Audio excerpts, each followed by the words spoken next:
Welcome to the HCI family of podcasts. We're your source for personal, professional, and organizational growth and development. We share our own original research, explore industry trends, and interview executives and thought leaders from across the globe. Join us for practitioner-oriented content around all things leadership, HR, talent management, organizational development, and change management. Maximize your personal and organizational potential with the HCI family of podcasts.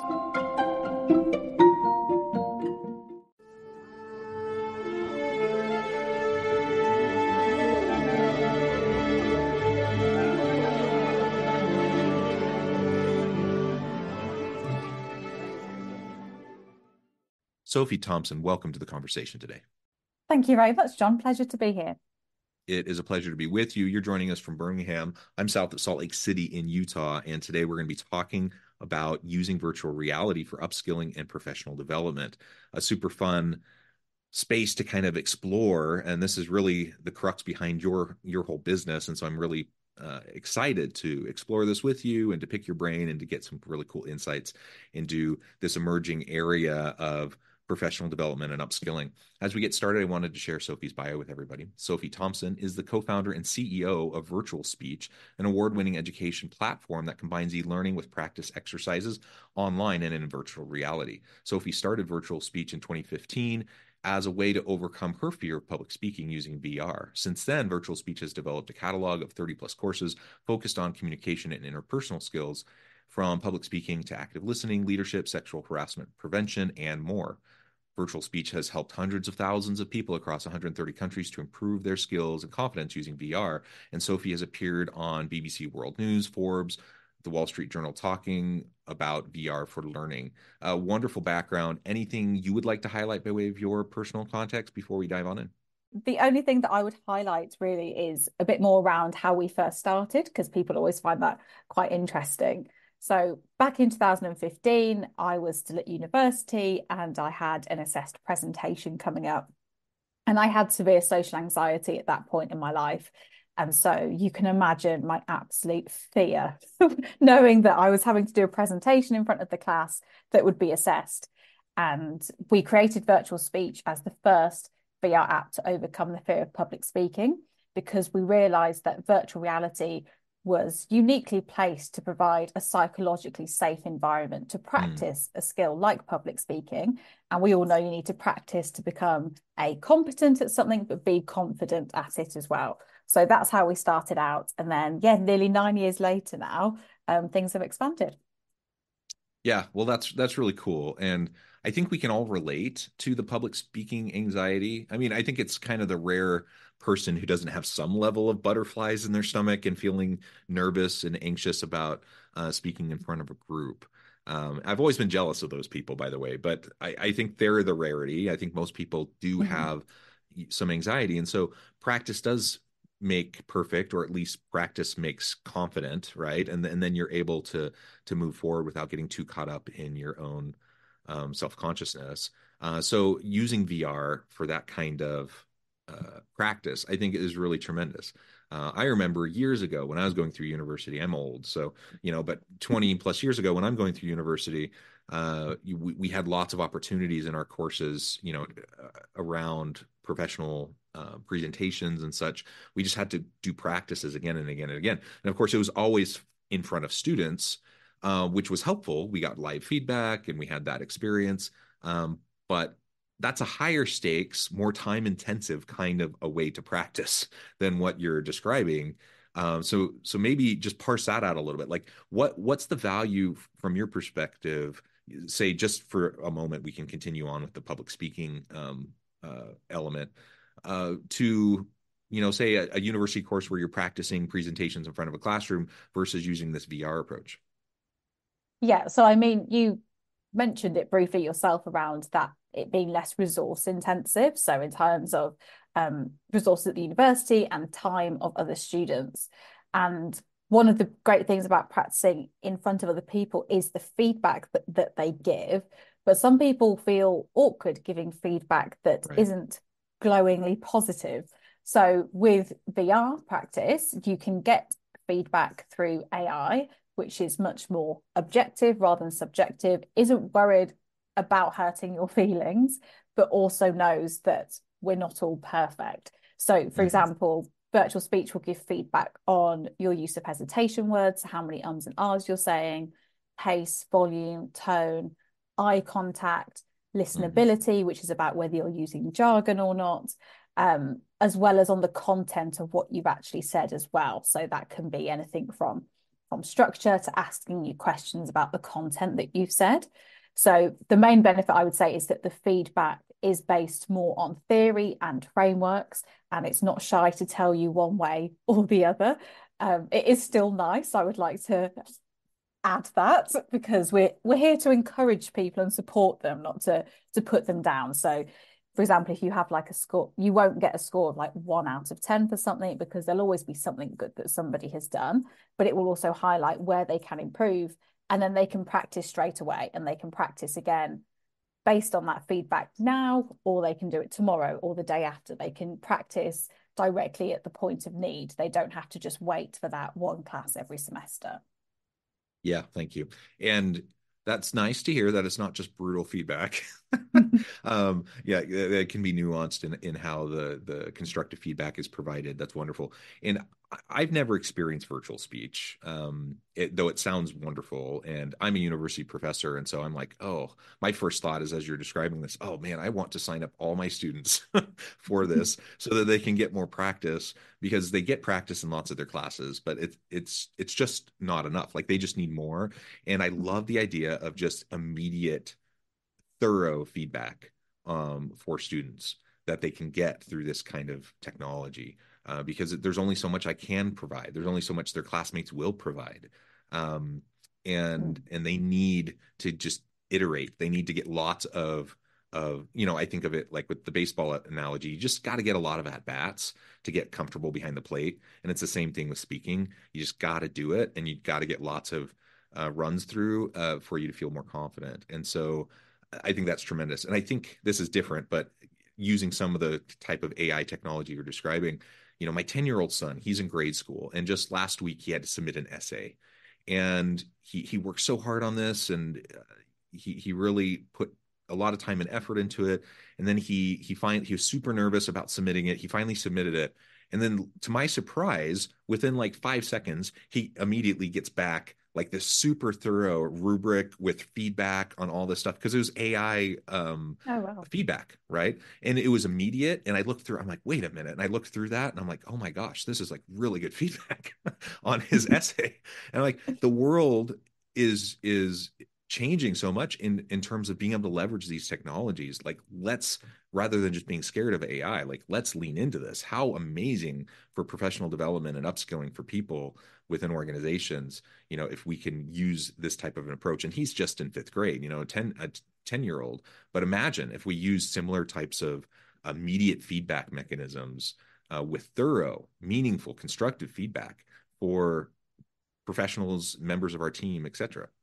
Yeah, it's just more efficient. And I mean, Yeah, from way a more. university professor point of view, you can have the AI feedback to provide very objective feedback, but Mm-hmm. then certainly with virtual speech, and I'm sure with other platforms too, you can send that recording to your professor so that they can listen to it too, and then you can also get their feedback.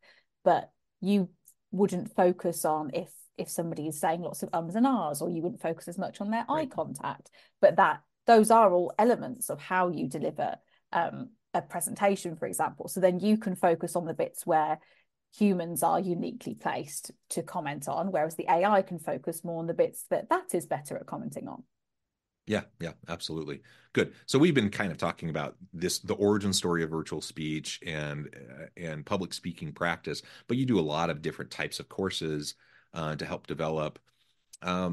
Maybe describe another couple of examples around how your virtual reality is being utilized for upskilling and learning and professional development in the workplace. Yeah, sure. So, one of our most recent courses is focused around difficult conversations, and we leverage AI with that. And you can basically have role plays on demand. So, if you think of a performance review or a disciplinary, for example, those are really hard conversations to practice Mhm. for, especially if you're a new manager or it's one of the first times you're having these conversations. And it's important for people to be able to practice them so that they come at it from an angle that is empathetic to both parties as well. And so you can use VR and AI to practice conversations like that. So if you put on your VR headset, you're immersed inside simulated environments, which may be a one-on-one conversation. There may be more of a panel. So you might have an HR manager in there with you, with the pretend employee. And you have that environment which helps to evoke that emotional response to the learning content. And then you can role play exactly what you want to. So you can tell the software, I want to role play a disciplinary focused around misconduct. And then and then it will role play with you. And you will say what you want to say, and then it will react based on that, and it will respond based on exactly what you've said.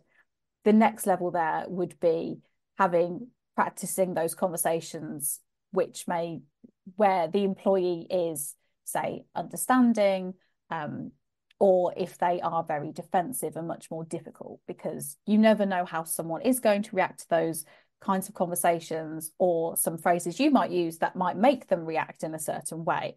So being able to practice them and not knowing what is going to come back to you, because things like branched learning, you could learn the different ways that that's going to go because it's preset. But with Mm-hmm. using something like generative AI, I don't know how it's going to go. You don't know how it's going to go. And that's exactly how it is in real life as well. So having that role play on demand is I think, a game changer for practicing difficult conversations. Yeah, and again, role play is really important. That again is something I've done in the classroom with students in the university space, and I know this is something that corporations will often go through role plays in professional development spaces within their organizations, or an HR person will come over and talk with a manager to like role play with them how they're going to have this difficult conversation. That's great. And if you can still do those things, that's wonderful. The point here, though, is like, oh my gosh, the efficiencies of all of this, the scalability of all of this, like everyone, there's no bottlenecks around like a professor or an HR person going and meeting with, a manager. Like there's no bottlenecks. You can just practice. And I think about like the Star Trek holodeck. That's kind of what comes to mind when I think about this. Now, obviously, it's a little different because it's all virtual reality, but the same kind of thing applies. Like you can go in there, immerse yourself, and have real time, unique interactions by Mhm. providing prompts, and then roll with it. And we've all seen it in TV shows and in movies where things like that kind of happen. Like that sci-fi is like real life now. We can really do it, and it's really super cool. And we should be learning, like looking for ways to leverage that so that we can give people, I mean, real time, unlimited access to ongoing coaching, mentoring, training, and development without any bottlenecks. Yeah. And it has that element of continuous learning because, Mm-hmm. yes, you might practice one difficult conversation, but then the next difficult conversation you're having might be completely different. And we've programmed in certain rubrics into the feedback mechanisms too. So Mm-hmm. while everyone's conversation might be slightly different, the feedback you will get is still based on like core principles to follow to have those kinds of conversations. And I mean, similarly, if especially if we're talking about higher education, um, we also use it for job interview practice, where you can Mm-hmm. interview with a Yeah. panel for any role at any level at any company, and it will give each individual student feedback based on their specific performance, rather than just being like, you need to follow the STAR method or CAR method. We've programmed it in and said, oh, you could have used this example, and we even have suggested responses. So I mean, if there's a question of why did you apply for this role, and somebody just says, oh, it came up on my LinkedIn and I'm desperate for a job, obviously that's not the best reply. So it won't just say that reply wasn't ideal. It will say, this is what you could have said. And then it lists out, you could have said, you read this about the company, blah, blah, blah, blah. So it helps them in that respect as well. Yeah, yeah, I love it. We've already touched on it a bit, the AI component behind all of this. And I believe you use ChatGPT as kind of the foundation for this. Maybe describe that a little bit, how that's being used with virtual speech. Yeah, so we use GPT and other technologies to bring it all together. But there's a few ways in which we do that. One is around feedback, which we've already touched upon, and that's feedback on your delivery. So that's things like your eye contact, hesitation words, tone, etc., but also on the content of what you've said as well. So before generative AI, we couldn't provide feedback on the content. We could provide it on delivery, but providing it on the content was that next level. The second way in which we use Gen AI is around interactivity. So now that it can distinguish what you're actually talking about, it can now happen that the avatars will react based on what you said or how you said it. So, for example, if you are speaking too quietly or too slowly, the avatars might start talking to each other because you've lost their attention. Mm. Similarly, if you want the avatars to ask you questions, that throughout your presentation, they will raise their hands and you click on them, and then they will ask you a question based on what you've already said. So those questions aren't preloaded. That's the AI coming up with a question. Again, that's more realistic to what will actually happen in a presentation. And then the final way, and one of the most significant ways in which we're using Gen AI, is to have the role plays, which are amazing, but also have those role plays in additional languages. So we Mm. now have role plays in 9 languages at the moment. So pre-Gen AI, we just had English. It was effectively branch learning scenarios. It was slightly more advanced than that in that it could pick up on certain keywords, but it wasn't a free-flowing conversation like it is now. And now we can do that in other languages as well. So we actually found it interesting. It was an accidental use case, really, is that some people are now using virtual speech to practice their language skills. So we Mm. have a VR environment, which is just free flowing conversations. So if you don't want to do one of our off the shelf difficult conversations, if you've got one of your own that we haven't already put prompts in for, you can just free flow a conversation there. But what people are doing as well is that if English is their second language, they're going in there and practicing an English conversation or vice versa with French, German, Italian, Spanish. So that's been a really interesting byproduct of what we've been doing, is that there's people who are using it to help with their business language skills too. I love that. That's such a useful use case that I hadn't even considered. That's No, really we cool. didn't either. Yeah, that's really cool. They're really cool. Um, and I think especially for, hats off to people who are bilingual. Most of the world is, it seems like, but in the US, we're kind of lazy from a language perspective, and we kind of just expect everyone else to speak English. And Same as so the UK. It's embarrassing. so I mean, how wonderful, to bone up on a language, to get a little bit of practice. I lived for about 2.5 years in South Korea. This Oh, was a wow. couple decades ago, so I can't say that I'm as conversantly fluent or fluid as I was back then. But that was something I worked really, really hard at. And then I came back, and I've been back, a few times, but I haven't like lived there like I did then. It would be amazing to be able to go into an immersive space to keep up my language skills. Mhm. Right now, basically my fallback is like I'm gonna go watch like a K drama on Netflix or something like that, and Yeah. like just immerse myself.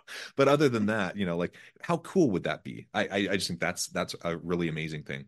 Um, Maybe you could point out what are some of the other types of results, whether they're like intended, planned, things that you're hoping to see versus unintended use cases. What are some of those results that you've seen in the platform? And where do you think things are going with this technology, like in the next 5 years?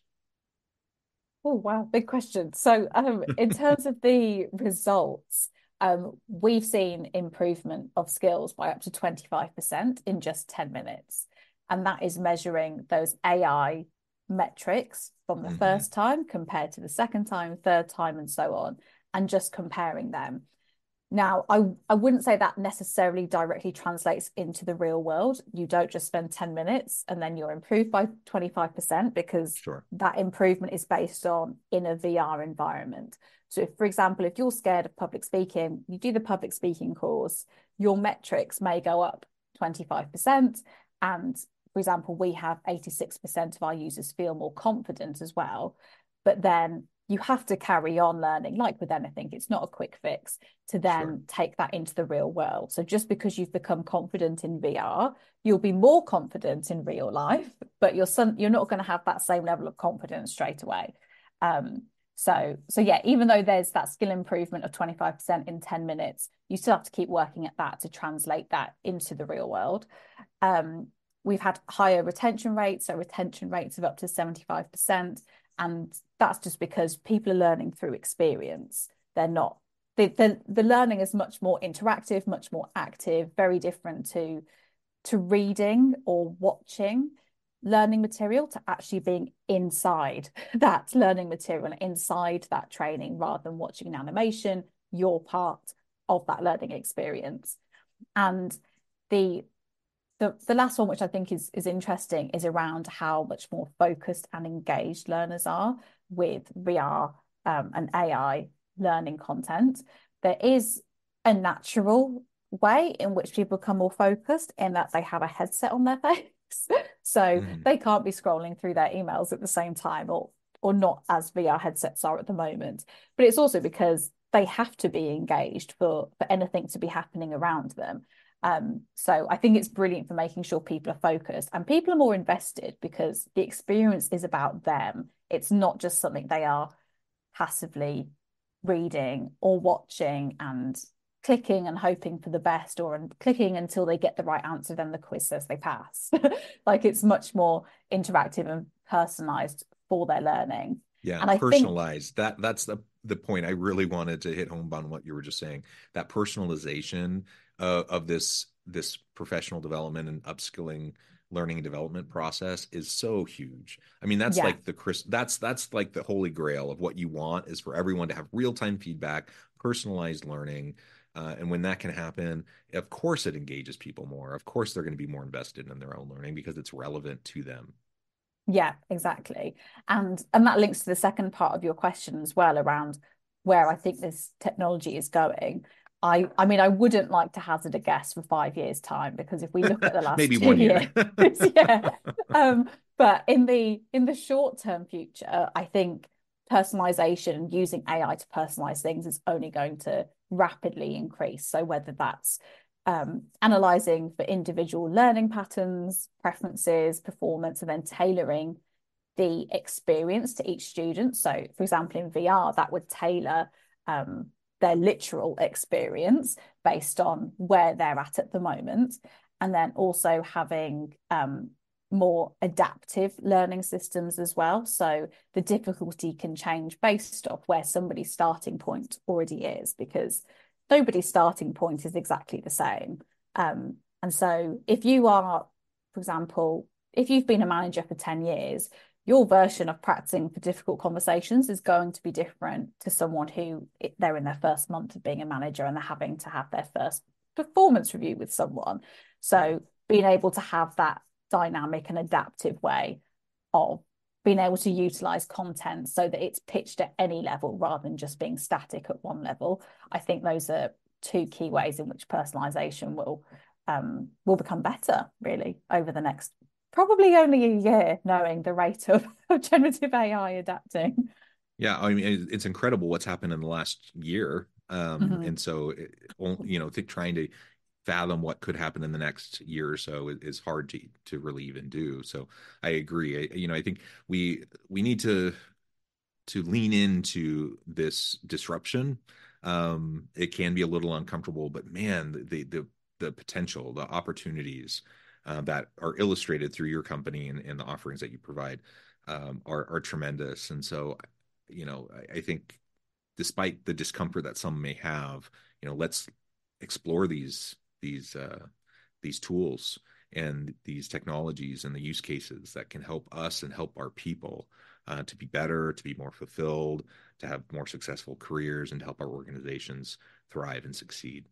Well, Sophie, this has been a real pleasure. I know at the time I need to let you go here in just a minute, but before we wrap things up for today, I wanted to give you a chance to share with the audience how they can connect with you, find out more about your work, your team, and then give us the final word on the topic for today. Sure. So you can find me on LinkedIn. So it's linkedin.com/Sophie Thompson VR. Or you can just visit our website, virtualspeech.com, and you can contact any of us through there. In terms of a final comment on the topic, I would say there is some discomfort around both VR and AI and this like sci-fi future. But I think for example, we've been using this for 9 years now. We've been using these technologies to improve human traits, and the irony is not lost on us that we are using artificial intelligence to improve human intelligence. But there's just so much opportunity that those can bring, and there are potential negative side effects, but there's also huge opportunity, whether that's to learn with others around the world, but in the same virtual space, to getting personalized feedback on any conversation or any social interaction. There's a wealth of opportunities. It's just, I think we all need to adjust to what we're best at and then what the AI is best at. I love it.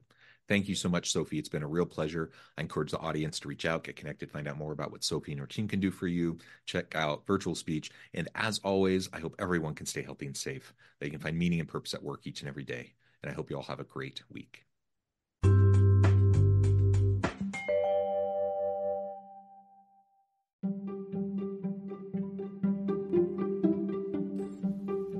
Thanks for joining us for this episode of the podcast. We hope you stay healthy and safe, and please join us again soon.